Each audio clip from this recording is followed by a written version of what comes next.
York acid ایک ایسا خاموش مگر خطرناک دشمن ہے جو جسم کے اندر دبے دبے بڑھتا ہے، اور جب ظاہر ہوتا ہے تو جوڑوں میں درد، سوجن، چلنے پھرنے میں دقت اور گٹھیا جیسی تکلیفیں ساتھ لاتا ہے۔ اکثر لوگ گوشت، دالیں یا چائے کو اس کا سبب سمجھتے ہیں، مگر ایک اہم حقیقت یہ ہے کہ کچھ سبزیاں بھی یورک ایسڈ کی طرح سطح بڑھاتی ہیں، اور یہی وہ پہلو ہے جو اکثر نظر انداز ہو جاتا ہے۔ یہ سبزیاں بظاہر تو صحت بخش لگتی ہیں، مگر ان میں موجود پیورین نامی مادہ جسم میں یورک ایسڈ پیدا کرتا ہے۔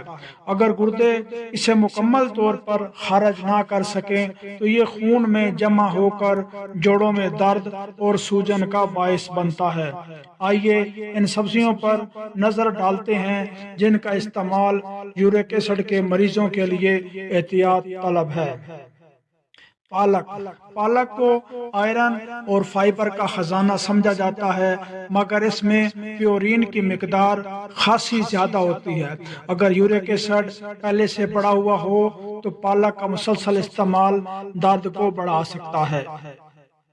پھول گوبھی ہر گھر میں استعمال ہونے والی سبزی ہے، مگر اس میں بھی پیورین کی مقدار زیادہ ہوتی ہے۔ یورک ایسڈ کے مریضوں کو اس کا استعمال محدود کرنا چاہیے، خاص طور پر اگر گوشت کے ساتھ پکائی جائے۔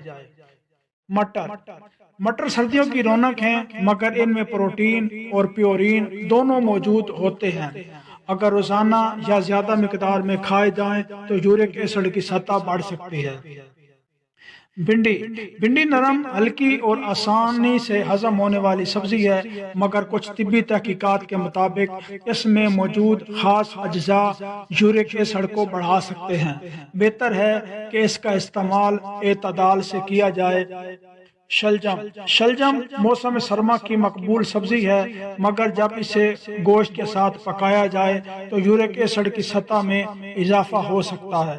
اگر سادہ طریقے سے پکایا جائے تو نقصان کم ہو سکتا ہے۔ یاد رکھیں، سبزیاں اپنی جگہ مفید ہیں، مگر ہر شخص کی طبیعت اور مرض کے مطابق غذا کا انتخاب ضروری ہے۔ مگر پرہیز کی ضرورت نہیں، مگر اعتدال، شعور اور طبی مشورہ لازم ہے۔ اپنی پلیٹ کو صحت کا ذریعہ بنائیں، بیماری کا سبب نہ بنائیں۔